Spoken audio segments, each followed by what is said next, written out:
گزارے کیسے زندگی، آؤ علماء سے پوچھ لیں، آئے جو مشکل پیش کوئی، آؤ علماء سے پوچھ لیں۔ الحمدللہ رب العالمین والصلاة والسلام علی سید الانبیاء والمرسلین، اما بعد فاعوذ باللہ من الشیطان الرجیم، بسم اللہ الرحمن الرحیم۔ پڑھیے الصلاة والسلام علیک یا رسول اللہ، الصلاة والسلام علیک یا حبیب اللہ، الصلاة والسلام علیک یا نبی اللہ وعلی آلک واصحابک یا نور اللہ۔ مدنی چینل کے ناظرین، دارالفتاء اہل سنت کے سلسلے میں ایک مرتبہ ہم پھر حاضر ہیں۔ ابتداءً درود پاک کی فضیلت چنانچہ حضرت سیدنا صدیق اکبر رضی اللہ تعالیٰ عنہ کا فرمان عالی شان ہے، فرماتے ہیں نبی کریم رؤوف الرحیم صلی اللہ تعالیٰ علیہ وآلہ وسلم پر درود پاک پڑھنا گناہوں کو اس قدر جلد مٹاتا ہے کہ پانی بھی آگ کو اتنی جلدی نہیں بجھاتا، اور نبی کریم صلی اللہ علیہ وآلہ وسلم پر سلام بھیجنا غلاموں کو آزاد کرنے سے افضل ہے۔ صلو علی الحبیب صلی اللہ تعالی علی محمد صلی اللہ علیہ وآلہ وسلم۔ آج ہم ایک نئے موضوع کے ساتھ حاضر ہوئے ہیں، تعلیم سے متعلق مسائل پر بات کی جا سکے، ایجوکیشن انڈسٹری پر بات کی جا سکے، اسکول کالجز کے اندر بہت سارے پیش آمد سوالات سے متعلق شرعی احکامات کو بیان کیا جا سکے، تاکہ بہت سارے لوگ اگر گناہوں میں پڑے ہیں تو وہ ان گناہوں سے بچ جائیں اور وہ اپنے کاروبار، کام کاج اور دیگر معاملات کے اندر شریعت مطہرہ کی پیروی کرتے ہوئے ایک قوم کو، ایک امت مسلمہ کو اچھی تعلیم اور اچھے ماحول میں فراہم کر سکیں۔ لہٰذا ہمارا موضوع ہے تعلیم اور اسلام۔ اس کے اوپر ہم گفتگو کریں گے۔ ابتداءً سب سے پہلی بات یہ کہ تعلیم، علم کو نور کہا گیا، لیکن وہ علم کون سا ہے جو کہ نور ہے، جو کہ انسان کو گمراہیوں سے نکال کر ایمان کی طرف لے کر آتا ہے؟ وہ علم کون سا ہے جو کہ انسان کو اندھیروں سے نکال کر روشنیوں کی طرف لاتا ہے؟ یقیناً وہ علم دین ہے کہ جس کے ذریعے سے انسان گمراہی سے بچتا ہے، کفر سے بچتا ہے، اللہ تبارک و تعالیٰ کی وحدانیت، نبی کریم صلی اللہ علیہ وسلم کی رسالت اور اس سے متعلقہ عقائد و نظریات کو جانتا ہے اور پھر ان پر یقین کرتا ہے، اور پھر اسی چیز کے پیش نظر رکھتے ہوئے روز جزا پر ایمان رکھتے ہوئے ایک انسان، ایک مسلمان اپنی زندگی بسر کرتا ہے کہ کل قیامت میں اسے ان تمام باتوں کے لیے، ان تمام افعال و اقوال اور احوال کے لیے جو دنیا میں وہ کر رہا ہے، رب کے حضور جواب دہ ہونا ہے۔ اور پھر وہاں کے لیے تو یہ حکم بیان کر دیا گیا کہ جو بھلائی کرے گا تو وہ ذرہ برابر بھی ہوگی تو وہ بھی وہاں وہ پائے گا، اسے دیکھے گا، اور برائی کرے گا تو ذرہ برابر برائی بھی وہاں پر پائے گا۔ تو آج ایک مسلمان کو چاہے وہ کسی بھی شعبے کے اندر ہو، بہرحال یہ ضروری ہے کہ وہ یہ دیکھے کہ وہ کیا کام کر رہا ہے، وہ خیر ہے یا شر ہے، کل قیامت میں اس کا وہ کیا جواب دے سکے گا۔ تعلیم کے نام کے اوپر بہت ساری چیزیں وہ رائج ہوتی چلی گئیں کہ جسے آپ غیر شرعی بھی کہیں گے اور کہنا ضروری ہوگا، اور بعض وہ ہیں کہ غیر شرعی نہیں تو آپ ان معنوں میں کہیے کہ غیر اخلاقی ہیں، یا تعلیم دینے والوں کا یا لینے والوں کا وہ منصب نہ تھا۔ ایک عام جاہل آدمی اگر کوئی اس طرح کے کام کرتا تو اس سے تو لوگ صرف نظر کر جاتے کہ یار یہ جاہل ہے، اس کو معلوم نہیں۔ لیکن جب تعلیم یافتہ طبقہ ان امور کے اندر پڑتا ہے تو پھر بڑی حیرت ہوتی ہے کہ جس قوم کے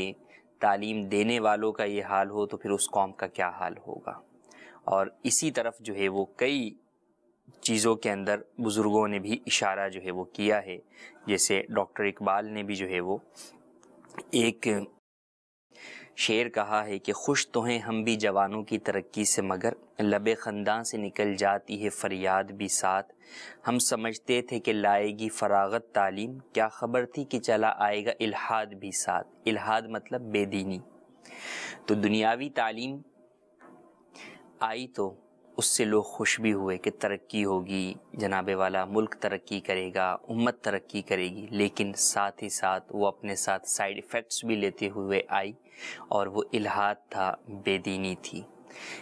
تو ایک مسلمان کے لیے سب سے پہلے اپنا دین ہے، اور دین بچانا ہی ضروری ہے، دینی احکامات پر عمل کرنا ضروری ہے۔ اور الحمدللہ عز و جل اس پرفتن دور کے اندر، اس انڈسٹری کے اندر بھی دعوت اسلامی نے شعبہ تعلیم کا جو ہے وہ قیام کیا، اور نہ صرف شعبہ تعلیم کا، دیگر اداروں کے اندر، ایجوکیشن انڈسٹری کے اندر نہ صرف شعبہ تعلیم کی مجالس نے کام کیا، بلکہ اس کے ساتھ ساتھ دعوت اسلامی نے اپنا ایجوکیشن ڈپارٹمنٹ آپ کہیں کہ دنیاوی تعلیم کے لیے انہوں نے بنایا، وہ دارالمدینہ ہے کہ اس کے اندر کوشش اس بات کی گئی کہ تمام مواد غیر شرعی امور سے پاک پڑھایا جائے اور اسلامی ماحول میں پڑھایا جائے۔ تو اس کی طرف بھی جو ہے وہ میں توجہ دلاؤں گا کہ اس کے اندر بھی اپنے جو ہے وہ بچوں کو آپ جو ہے وہ شامل کیجئے، اس کے اندر جو ہے وہ دلائیے، اور ساتھ ہی ساتھ اور بہت سارے امور کی طرف بھی ہم اس کے اندر توجہ دلائیں گے کہ وہ کون سے کام ہیں جو کہ اسکول مالکان یا ایجوکیشن انڈسٹری کے بہت سے افراد، بک سیلر بھی ایجوکیشن انڈسٹری سے تعلق رکھتا ہے، یونیفارم والا بھی اسی انڈسٹری سے تعلق رکھتا ہے، اسکول کا مالک بھی اسی انڈسٹری سے تعلق رکھتا ہے، وین والے بھی اسی انڈسٹری سے تعلق رکھتے ہیں۔ تو وہ بہت سارے امور کون سے ہیں جو کہ اس انڈسٹری کے اندر ہوتے ہیں اور ان کے اندر ہمیں اپنی اصلاح کرنے کی ضرورت ہے، تو ہم ان کے اوپر بھی آج بات کریں گے، کیونکہ اصل بنیاد یہ ہے کہ علم کے ذریعے سے انسان برائیوں سے بچتا ہے۔ تو کہیں ایسا تو نہیں کہ یہ سارا دنیاوی علم ہونے کے باوجود ہم علم دین سے محروم ہیں، اس کی وجہ سے علم دین سے محرومی کا ہمیں یہ نقصان اٹھانا پڑ رہا ہے کہ ہم گناہوں کے اندر جا پڑ رہے ہیں، ہم برائیوں میں جو ہے وہ گھرے ہوئے ہیں، مگر چونکہ ان برائیوں کے اوپر شیطان نے شہوات اور کو جو ہے وہ مزین کر دیا ہے، اس کے اندر جو برائیاں ہیں اس کو شیطان ریپر کے اندر خوبصورت ریپر میں پیش کرتا ہے، تو یوں ہمیں وہ بری نظر نہیں آتی، معاشرے میں اسے بری نگاہ سے جو ہے وہ دیکھا نہیں جاتا، لیکن در حقیقت وہ برائی ہی ہوتی ہے۔ آپ گندگی کو کتنی ہی ریپرز میں جو ہے وہ خوبصورت ریپرز کے اندر پیک کر دیں، بہرحال وہ گندگی ہی ہوتی ہے۔ جب بھی کسی کو یہ بات پتہ چلے گی کہ اس خوبصورت ریپر میں گندگی ہے تو وہ ریپر کو نہیں دیکھے گا، وہ بہرحال گندگی کی وجہ سے اس پوری چیز کو پھینک دے گا۔ تو ہمیں بھی یہ دیکھنا چاہیے کہ اگر ہم اس انڈسٹری سے منسلک ہیں تو اس انڈسٹری کے اندر ہونے والی برائیوں اور غیر شرعی امور سے ہم کس طرح بچ سکتے ہیں، اور ہم ان کے اندر کیا کیا کردار ادا کر سکتے ہیں۔ تو انشاءاللہ عز و جل ایک بہت معاشرے کے اندر اور ایک اس انڈسٹری کے اندر ہم کامیاب ہو سکیں گے اصلاح لانے کے حوالے سے، کہ ہمارا مدنی مقصد ہی یہی ہے کہ مجھے اپنی اور ساری دنیا کے لوگوں کی اصلاح کی کوشش کرنی ہے۔ آئیے ہم آپ کے سوالات شامل کرتے ہیں۔ جی مفتی صاحب سے سوال ہے کہ بعض تعلیمی اداروں میں فنکشن یا تفریحی پروگرام ہوتے ہیں، مثلا کسی جگہ سیر کے لیے بچوں کو لے جانا ہوتا ہے، اب اگر کوئی نہ جانا چاہتا ہو اور اسکول انتظامیہ اس کی بھی رقم اس سے لے لے تو ان کے لیے کیا یہ رقم لینا جائز ہے؟ اس کے بارے میں وضاحت فرما دیں۔ جی مزید کال۔ مفتی صاحب کی بارگاہ میں میرا یہ سوال عرض ہے کہ بعض اسکولوں اور تعلیمی اداروں میں ایک ساتھ پورے سال یا 6 مہینے کی فیس لے لی جاتی ہے، تو کیا اس طرح کرنا جائز ہے؟ جی مزید کال۔ مفتی صاحب سے سوال یہ ہے کہ کسی بھی طرح کے امتحانات میں نقل کرنا جائز ہے، یا اس کی کسی بھی طریقے سے نقل میں مدد کرنا یہ بھی ناجائز ہے؟ جی پہلا سوال، مختلف جو ہے وہ اسکول کی پارٹیز ہوتی ہیں، فنکشنز ہوتے ہیں اور آؤٹ ڈور وزٹس ہوتے ہیں، ان کے اندر اسکول والے طلباء سے کچھ نہ کچھ پیسے منگواتے ہیں، چارج کرتے ہیں، اور پھر اگر کوئی نہ جانا چاہے تو بھی اس سے بھی وہ وصول کیے جاتے ہیں۔ تو ایسا کرنا کیسا؟ اولاً تو یہ کہ اس طرح کے جو فنکشن یا پروگرامز ہوتے ہیں کئی اسکولوں کے اندر غیر شرعی امور پر مشتمل ہوتے ہیں، اس کے اندر جو ہے وہ گانے بھی ہوتے ہیں، موسیقی بھی ہوتی ہے، بے پردگی بھی ہوتی ہے۔ تو ان تمام چیزوں کی موجودگی میں تو ایک مسلمان کو یہ بات زیب ہی نہیں دیتی کہ وہ اس کے اندر شریک ہو، اور نہ ہی تعلیمی اداروں کو یہ بات زیب دیتی ہے کہ وہ ان چیزوں کا اہتمام کریں۔ تعلیم کا مقصد یہ ہے کہ انسان اپنے رب کو پہچان سکے، نہ یہ کہ رب سے دور ہو۔ وہ تعلیم جو انسان کو اس کے رب سے دور کرے وہ تعلیم نہیں ہے۔ اللہ تبارک و تعالی نے اپنے نبی علیہ الصلوۃ والسلام کو جو ارشاد فرمایا وعلم آدم الاسماء، کہ اللہ تبارک و تعالی نے آدم علیہ السلام کو تمام اسماء سکھائے. تو دیکھیے کہ تعلیم کس قدر خوبصورت جو ہے وہ چیز ہے کہ اللہ تبارک و تعالی نے اپنے نبی خلیفہ حضرت آدم علیہ السلام کو سکھائی، اور اسی علم کی بدولت آپ کی فضیلت کا اظہار کیا فرشتوں کے اوپر. تو وہاں تعلیم کی بنیاد، علم کی بنیاد کے اوپر شرف آدم ہوا، حضرت آدم علیہ السلام کے شرف کو ظاہر کیا گیا، فضیلت کو ظاہر کیا گیا فرشتوں کے اوپر. تو آج کیا تعلیم ہمیں اس بات کا درس دیتی ہے کہ ہم یہ کام کریں، ہم جو ہے وہ رب سے دور جانے والے کام کریں؟ تو سب سے پہلی بات تو یہ کہ ایسے امور، ایسے فنکشنز جو کہ غیر شرعی چیزوں پر مشتمل ہیں وہ جائز ہی نہیں ہیں، تو ان کو کروانا بھی حرام ہے اور اس میں شمولیت بھی حرام ہے. اور اگر بالفرض ہم یہ مان لیں کہ ہاں بعض اداروں کے اندر شرعی حدود و قیود کے اندر ہی کوئی پروگرام ہوتا ہے، مثال کے طور پہ نعت خوانی کی محفل ہوتی ہے، تو اب اس میں بھی شمولیت کے باوجود پیسے جو ہے وہ مانگنا یہ ہرگز جائز نہیں ہے، اس کی اسلام میں اجازت نہیں. کیوں؟ کیونکہ اب مانگنا دو طور پر ہوتا ہے. ایک تو ہوتا ہے کہ آپ سروس چارج کے طور پر مانگ رہے ہیں، مثال کے طور پہ کہ دارالمدینہ جو ہے وہ اپنے سیکنڈری اسکول کے بچوں کو فیضان مدینہ عالمی مدنی مرکز کا وزٹ کروانے کے لیے جو ہے وہ لے کر آتا ہے.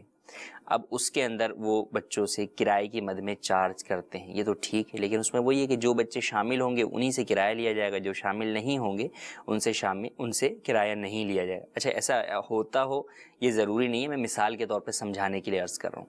اور ایک یہ ہے کہ محفل میلاد ہے اسکول کے اندر،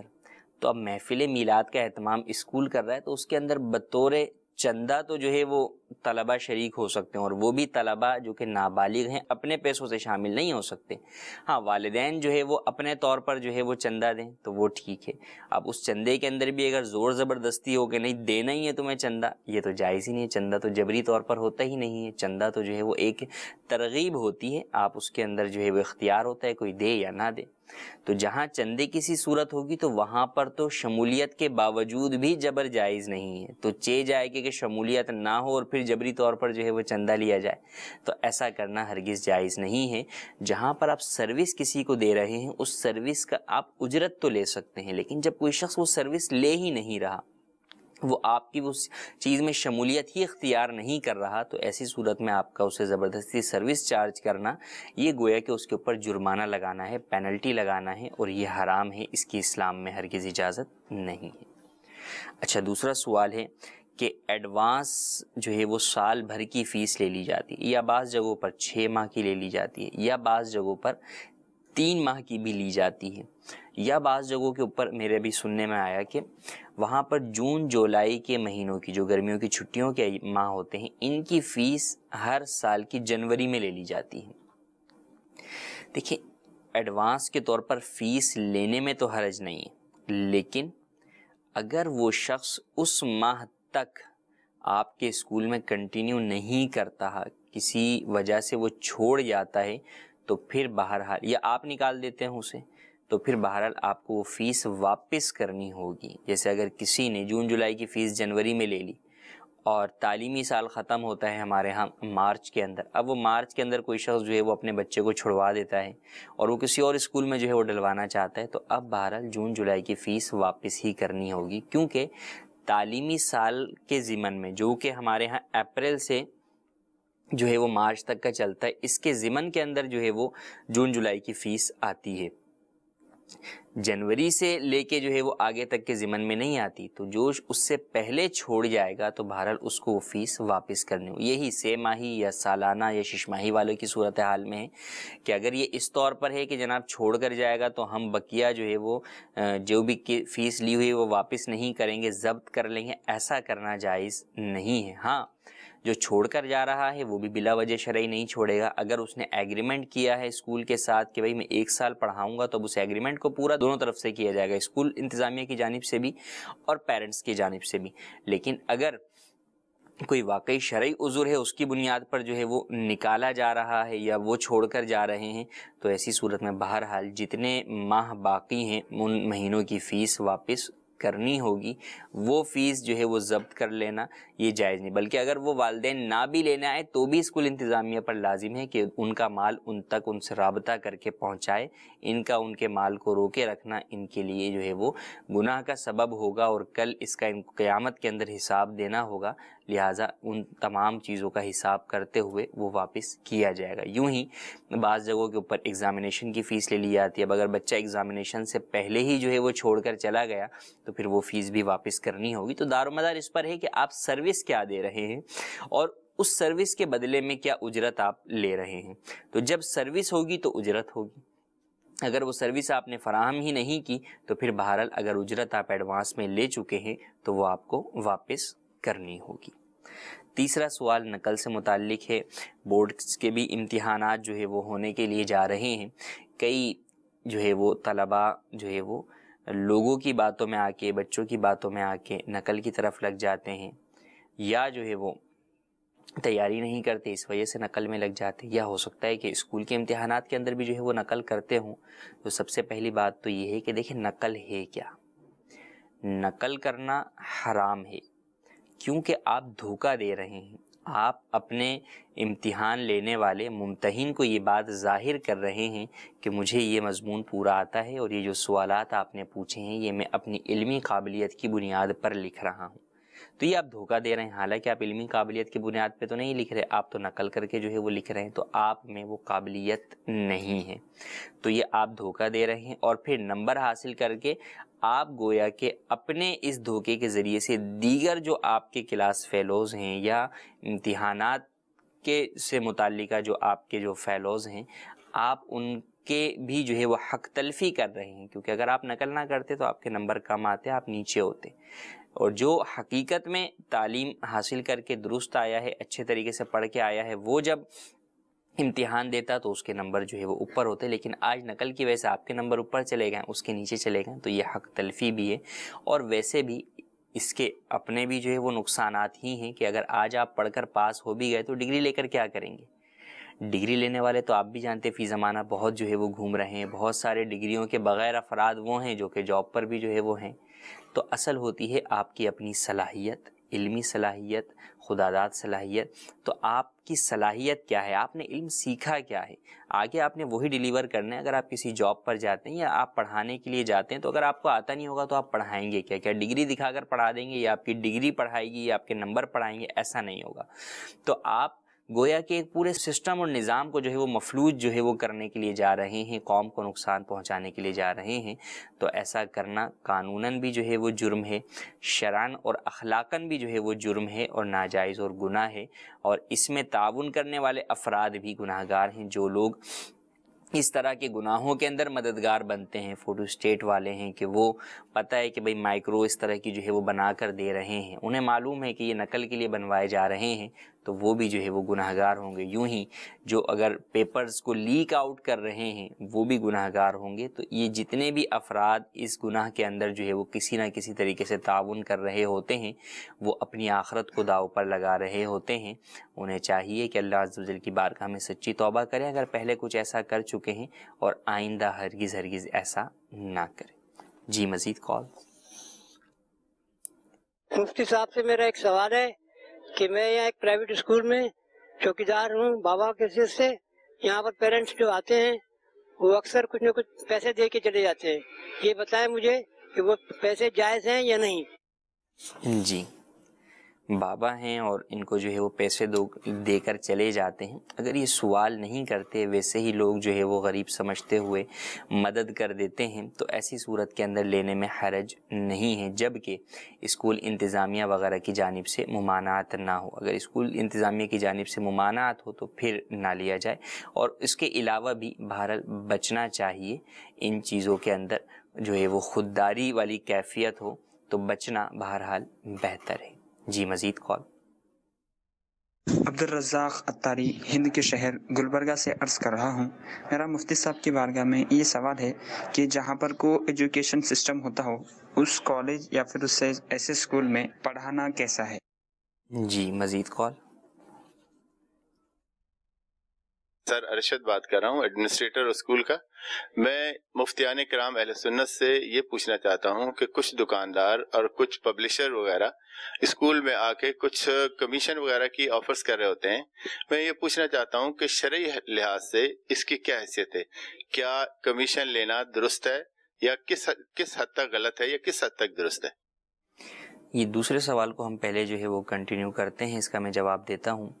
کہ یہ صورتحال ہے کہ اگر آپ مارکیٹ کے اندر کسی کے روزگار کا ذریعہ بنتے ہیں تو ایسی صورت کے اندر یا تو آپ مطالبہ کرتے ہیں کہ چونکہ میں آپ کے روزگار کا ذریعہ بنا ہوں لہٰذا آپ مجھے کمیشن دیجئے، یا آپ جو ہے وہ مجھے جو ہے میرے اسکول میں یا میرے کلینک میں یہ کام کروا دیجئے، یا پھر سامنے والوں کو معلوم ہے کہ یار اگر آج اس کو یہ آفر نہ کی تو پھر یہ کسی اور کی طرف چلا جائے گا، یہ جو آج میرے لیے کاروبار لا رہا ہے یہ کسی اور کو کاروبار یہ والا دے دے گا اور میں خسارے میں پڑ جاؤں گا، تو وہ اپنے اس کاروبار کو مستحکم کرنے کے لیے یہ آفرز جو ہے وہ کرتا ہے۔ شرعی اعتبار سے یہ آفرز کرنا، ان کا مطالبہ دونوں جانب سے کسی بھی جانب سے ہو وہ ناجائز اور حرام ہے اور یہ رشوت ہے۔ تو یہاں پر اولاً تو سمپل سی بات یہ کہ دیکھیں ایک اسکول ہے، اس پر یہ لازم ہے اخلاقی اعتبار سے، قانونی اعتبار سے، اور وہ جو اجارہ کر رہا ہے بچوں کے والدین سے ان کے پڑھانے سے متعلق،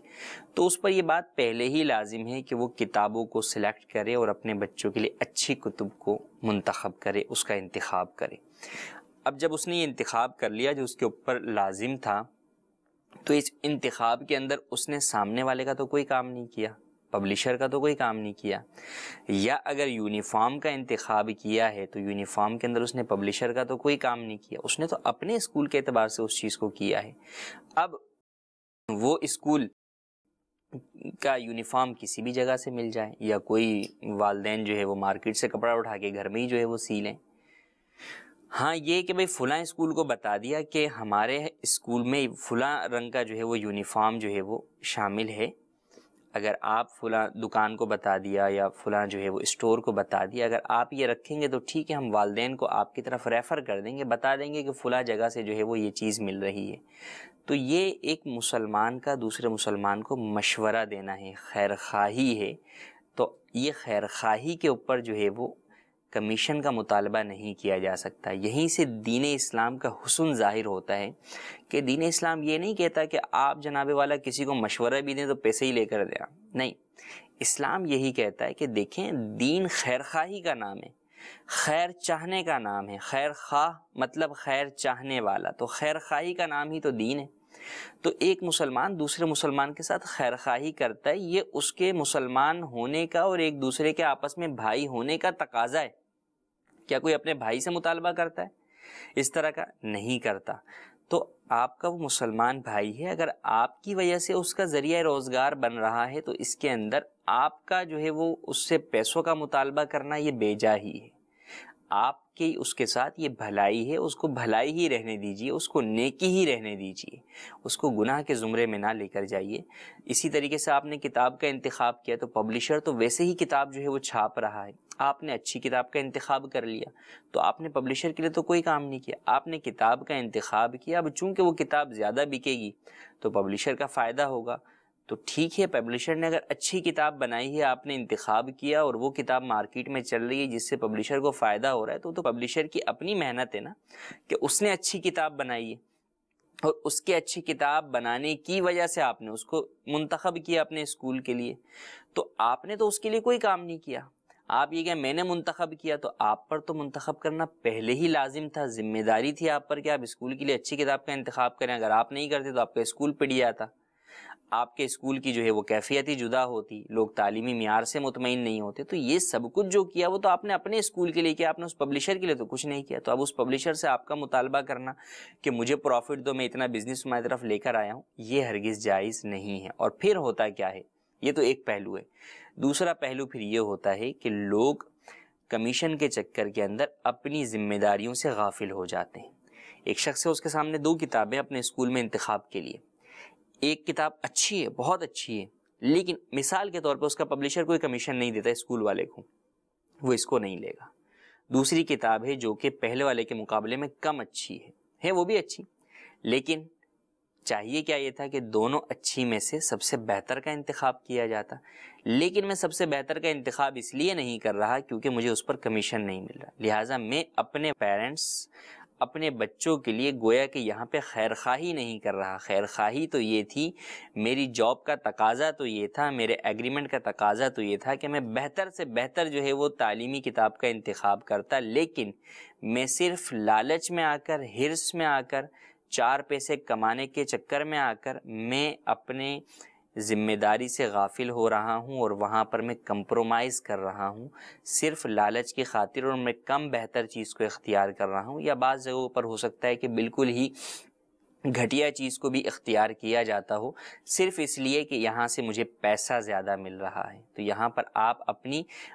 جو آپ کی ذمہ داری ہے، آپ کا جو اسکول کے بچوں کے ساتھ، ان کے والدین کے ساتھ جو آپ کا ایگریمنٹ ہے، جو جاب ہے، اس کے اندر بھی آپ کوتاہی کے مرتکب ہو رہے ہیں اس کمیشن کی بنیاد پر، تو ایسا کرنا ہرگز جائز نہیں ہے۔ تو دو طرفہ اعتبار سے ہم نے اس کو بیان کیا کہ یہ جائز نہیں ہے، تو آپ کا کمیشن کا مطالبہ کرنا اسکول والوں کا یا یونیفارم والوں کا یا پبلشر والوں کا یہ پیشکش کرنا، یہ رشوت ہی ہے، اس کی اسلام میں ہرگز اجازت نہیں ہے، واضح طور پر منع کر دیا جائے۔ اور آپ کسی بھی کتاب کا انتخاب کرتے ہوئے تعلیمی اعتبار سے، دینی اعتبار سے اس کو دیکھ کر اس کا انتخاب کریں، اور اس کا کوئی بھی بینیفٹ جو ہے وہ آپ ہرگز نہ لیں، آپ کے لیے یہ بینیفٹ ہرگز جائز نہیں ہوگا۔ اب اس کی مختلف صورتیں ہوتے ہیں، کوئی کہتا ہے جناب ہم تو تعلیم کے میدان کے اندر جو ہے وہ مدد کرنے کے لیے آ رہے ہیں، ہم آپ کی جو ہے وہ کمپیوٹر لیب بنا دیتے ہیں، ہم سائنس لیب بنا دیتے ہیں، فلاں چیز جو ہے وہ بچوں کے لیے بنا دیتے ہیں، پلے ایریا بنا دیتے ہیں، ہم تو تعلیم کے میدان کے اندر بس امت کی مدد کرنا چاہ رہے ہیں، قوم کی مدد کرنا چاہ رہے ہیں۔ یہ سارے ہیلے بہانے ہوتے ہیں۔ ان جگہوں پر آپ کیوں قوم کی مدد کرنے کے لیے نہیں گئے جہاں پر آپ کی کتاب کا انتخاب نہ ہوا اور وہاں پر واقعی ضرورت ہے؟ اور اگر میں آج آپ کی کتاب کا انتخاب نہیں کرتا تو پھر آپ کو میرے ساتھ اور قوم کے ساتھ یہ ہمدردی پھر کیوں نہیں ہوگی؟ یا آئندہ سال اگر میں آپ کی کتاب ہٹا دیتا ہوں تو پھر میرے اور قوم کے ساتھ یہ جو ہمدردی ہے یہ پھر کیوں نہیں ہوگی؟ تو یہ تمام باتیں واضح ہیں کہ یہ ہمدردی قوم کے ساتھ تعلیمی میدان میں ان کی مدد کے نام کے اوپر در حقیقت رشوتوں کا ہی لین دین ہوتا ہے۔ تو بہرحال یہ بات ہر کوئی جانتا ہے کہ رشوت حرام ہے اور جہنم میں لے آنے والا کام ہے، اور رشوت دینے والا اور لینے والا دونوں ہی جہنمی ہوں گے۔ تو کہیں ایسا نہ ہو کہ ہم ایک طرف تو تعلیم عام کر رہے ہیں لیکن دوسری طرف تعلیم دین سے اس قدر دور ہو چکے ہیں کہ ہم اس تعلیم کے اندر بھی گناہوں والے کاموں کے اندر پڑے ہوئے ہیں۔ اچھا، ایک ہمارا جو ہے آڈیو کال تھی مخلوط نظام تعلیم سے متعلق۔ دیکھیں، مخلوط نظام تعلیم، اب اگر تو پری پرائمری کا مخلوط نظام تعلیم ہے یا پرائمری میں 1 2 3 کلاس تک یا 4 کلاس تک کا جو ہے وہ نظام تعلیم ہے کہ جس کے اندر جو بچے ہیں وہ بڑے نہیں ہوتے یا وہ عورتوں کے معاملات کو سمجھنے والے نہیں ہوتے، تو وہ تو اس میں نظام تعلیم میں پڑھایا جا سکتا ہے۔ لیکن بہرحال جب بچے بڑے ہو جاتے ہیں، بچیاں 9 سال کی ہو جائیں اور بچے 12 سال کے ہو جائیں، تو اب ایسی صورت کے اندر بہرحال آپ کا بچوں کو کو ایجوکیشن میں پڑھانا یہ جائز نہیں ہوگا، اس کی ہرگز اجازت نہیں ہوگی، کیونکہ 9 اور 12 سے مراہق اور مراہقہ ہو جاتے ہیں، یہاں سے بہت سارے احکام ہیں، بلوغت جو ہے وہ کئی اعتبار سے پردے وغیرہ کے معاملات میں شروع ہو جاتے ہیں، اور اس سے اوپر کا جو لیول ہے وہاں تو واضح طور پر حرام ہے، اور کئی مفاسد کا معاشرے کے اندر پھیلتی ہوئی بے حیائیوں اور بے راہ رویوں کا مجموعہ یا ابتدا کہیے، وہ یہ کو ایجوکیشن سسٹم ہی ہے، اور اسلام اس کی ہرگز اجازت نہیں دیتا۔ اسی لیے اسلام کی تعلیمات کو اگر آپ دیکھیں تو وہ جداگانہ ہی جو ہے وہ نظام تعلیم لے کر آتا ہے۔ تو ہمیں اپنے بچوں کو پڑھانے میں بھی اس بات کا خیال رکھنا ہے۔ ایک والد یا والدہ اپنے بچے کے لیے کون سے اسکول کا انتخاب کرے، اسکول میں ڈالنے سے پہلے کیا سوچیں؟ ہم اچھی تعلیم تو بہت کچھ سوچ لیتے ہیں، لیکن بہت ساری جگہوں کے اوپر آ کر ہم یہ بھول جاتے ہیں کہ میرا بچہ وہاں جا کر سیکھے گا کیا میرا بچہ واقعی وہاں جا کر تعلیم سیکھے گا یا تعلیم کے نام پر جو ہے وہ بے راہ روی سیکھے گا؟ میرا بچہ وہاں جا کر سیکھ کیا رہا ہے. اگر میرا بچہ وہاں جا کر ڈانس کر رہا ہے, میرا بچہ جو ہے وہاں جا کر گانے سیکھ رہا ہے, موسیقی کے اوپر جو ہے وہ ناچنا تھرکنا جو ہے وہ سیکھ رہا ہے, تو کیا میں اس لیے اپنے بچے کو تعلیم دلا رہا ہوں؟ تعلیم تو ایک انسان کو مہذب بناتی ہے. یہ تو مہذب لوگوں کے کام نہیں ہے, یہ تو ایک مسلمان کا کام نہیں ہے. تو کیا میں اپنے بچوں کو فقط اعلیٰ تعلیم کی بنیاد کے اوپر ایسی جگہوں پر جو ہے وہ جھونک دوں گا کہ ان کا نہ صرف دین بلکہ دنیا سب کچھ جو ہے وہ تباہ ہو جائے؟ وہاں پڑھایا کیا جا رہا ہے؟ وہی بات کہ الحاد تو نہیں پڑھایا جا رہا, دین سے دوری تو نہیں پڑھائی جا رہی, بد مذہبی اور گمراہی تو نہیں پڑھائی جا رہی. تو یہ مجھے سوچنے کی ضرورت ہے کہ اگر تعلیم اعلیٰ نہیں, اس سے تھوڑی سی نیچے ہے, لیکن ماحول اچھا ہے, میرا بچہ دین سے دور نہیں ہے, دین کے قریب ہے, عشق رسول ہے اور دیگر ان تمام چیزوں کے اعتبار سے وہ کسی گناہ میں مبتلا نہیں ہے, تو اعلیٰ تعلیم کے مقابلے میں اس چیز کو جو ہے وہ آپ اہمیت دیجیے.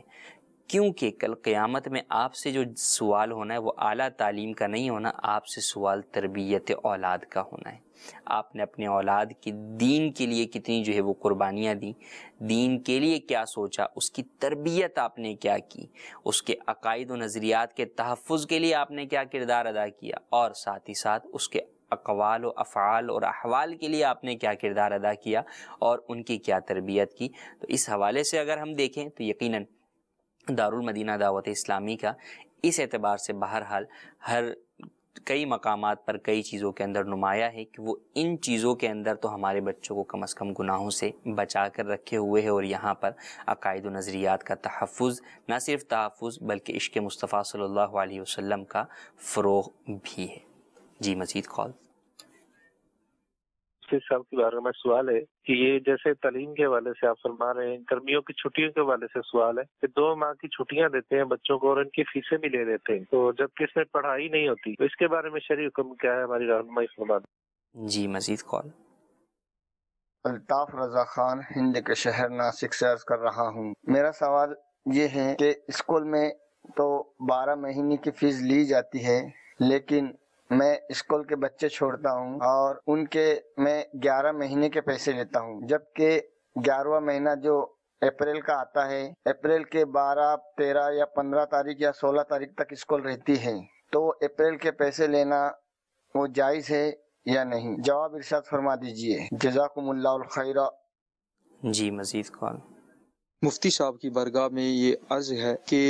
بعض ایسی اسکالرشپس ہوتی ہیں جو نیڈ بیس ہوتی ہیں, ضرورت کی بنیاد پہ بچوں کو دی جاتی, تو اس میں ایک کرائٹیریا ہوتا ہے, ایلیجیبلٹی کرائٹیریا ہوتا ہے, اس میں بچوں نے اپنے فارم سبمٹ کروانے ہوتے ہیں. تو اس میں کچھ ایسے بھی لوگ ہوتے ہیں کہ جو جھوٹ کی بنیاد پر انٹرویو بھی دیتے ہیں, فارم بھی سبمٹ کرواتے ہیں اور جھوٹ بول کر اپنے گھر والوں کی تنخواہ کم بتاتے ہیں اور وہ اسکالرشپس لے لیتے ہیں. یہ اسکالرشپ لینا کیسا؟ جی, پہلا سوال گرمیوں کی چھٹیوں سے متعلق ہے. دیکھیں, چھٹیوں کی فیس نہیں ہوتی, سروس کے بدلے میں فیس ہوتی ہے. لیکن آپ بھی جانتے ہیں کہ ہفتہ پڑھائی ہوتی ہے, اتوار کی چھٹی ہوتی ہے, فیس پورے ہفتے کی کاؤنٹ کی جاتی ہے. مہینے کی اگر آپ بات کریں تو مہینے میں 4 اتوار آ جاتے ہیں. بعض اسکولوں کے اندر ہفتہ اتوار چھٹی ہوتی ہے, تو گویا کہ 8 دن چھٹی ہو گئی, 22 دن تعلیم ہوئی نا. لیکن کیا 22 دن کی جو ہے وہ کاؤنٹ کی جاتی ہے؟ کاؤنٹ نہیں کی جاتی, بلکہ ایسی صورت کے اندر ٹوٹل جو ہے وہ پورے مہینے کی ہی فیس چارج کی جاتی ہے. اور اس کو کہتے ہیں کہ بھئی یہ معروف تعطیلات ہیں, تو ان تعطیلات کی کٹوتی نہیں ہوتی. گویا کہ طے ہی یہی ہے کہ جناب یہ 8 چھٹیوں کے علاوہ 22 دن کا جو ہے وہ گویا کہ آپ سے ایگریمنٹ ہے پڑھائی کا یا تعلیم کا, یا 20 کا, مختلف جو بھی صورتحال ہے. تو یوں ہی جو ایگریمنٹ ہوتا ہے اسکول سے, اگر ایگریمنٹ کو اگر آپ بات کریں, چونکہ کوئی بھی والدین اپنے بچے کو 1 مہینے کے پڑھانے کے لیے تو نہیں بھیجتا, پوری کلاس پڑھانے کے لیے بھیجتے ہیں. پوری کلاس کا دورانیہ جو ہے وہ 12 ماہ پر مشتمل ہوتا ہے.